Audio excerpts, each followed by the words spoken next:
I have a confession. This background setup is fake. Let me show you how to generate studio background setup like this for your YouTube or Instagram videos with just three apps. To achieve this, you will need Leonardo AI, Canva, and CapCut. Now, let's get into it. For setup, you will need a filming device. You can use your phone, which is also what I use. Then you also need a tripod to avoid shaky shots. If you don't have a tripod, you can DIY by stacking up books, containers. Just make sure your phone is sitting on a surface that gives you a stable shot. Also, make sure that you sit behind a clean background. Make sure you're using a clean background. Thirdly, you will need a light. If you don't have lights, you can use a natural light by sitting opposite the window. Now, let's get into it. In your browser, search leonardo.ai, after which you click create an account.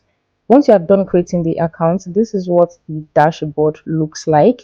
Here you can do a lot of things, but for this, we'll just be generating an image.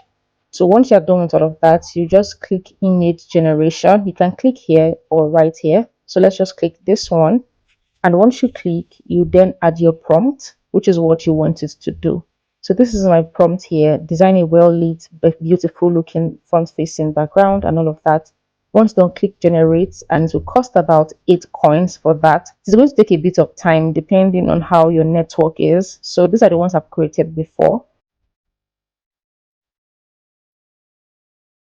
Now these are the results. Next thing is to go ahead to choose your preferred option. And if you're not satisfied with anyone, you can also repeat the same process. So I think I like this one. I'll just click the download image button. You can also choose to remove background and all of that. Now that I've downloaded my image, I'll open up Canva, click custom size, and put in the dimension I want to use. So for this, I'm using the YouTube dimension, which is 1920 by 1080. So once that is done, wait for it to open up, and then we'll upload our image that was downloaded onto the Canva dashboard. Now that it is uploaded, let's make the image the background. So I selected the three dots, scroll down and select set image as background. So this is what we have. I want to take it a bit higher. So I just double click and move it around till I'm satisfied.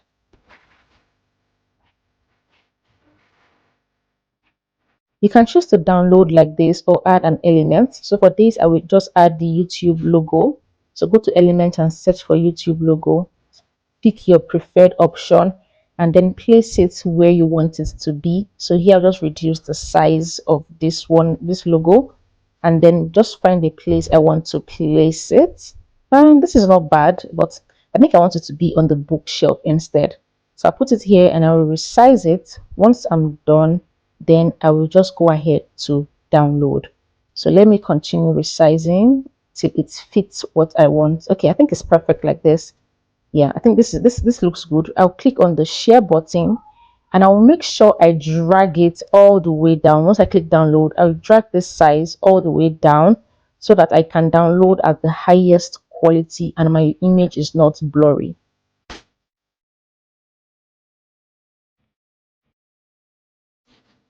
Once that has finished downloading, I'll open up CapCut. So you can use CapCut on mobile or laptop. Then I will click import to import my image and my video I want to use. I will drag the video to the timeline like this. And I will also drag the image to the timeline, but to be under the video, just like this. So next thing I want to do now, I'll click auto cutout so you can see the video background has been removed. So I'll click on the image as well and just make sure that the image is well aligned to the end of the video. So I'll just drag this and make sure it's to the end of the video. So I think, yeah, this is fine. Then I'll go to effects and add blur, click on length, scroll all the way down till I find blur. I want to add a bit of blur to the background so that it looks seamless. So I'll just drag this onto the image like this. So you can also reduce the strength of the blur. I'm just going to reduce the strength of the blur. I think this is fine. Yes, this looks okay. I'll reduce the strength of the blur to this, and I think we're actually done like this. I always like to add filters, so just click filters and select the option that works. I just go to movie and I think I like this one right here. then I'll reduce the strength of it just to give it this, seamless look, as though the background and the image came together. That's the background and the video came together. So I just reduce the strength.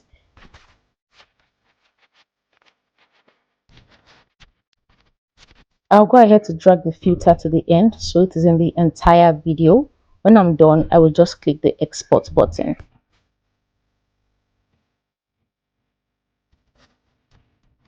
Before we go, please subscribe if you haven't so the video reaches more audience.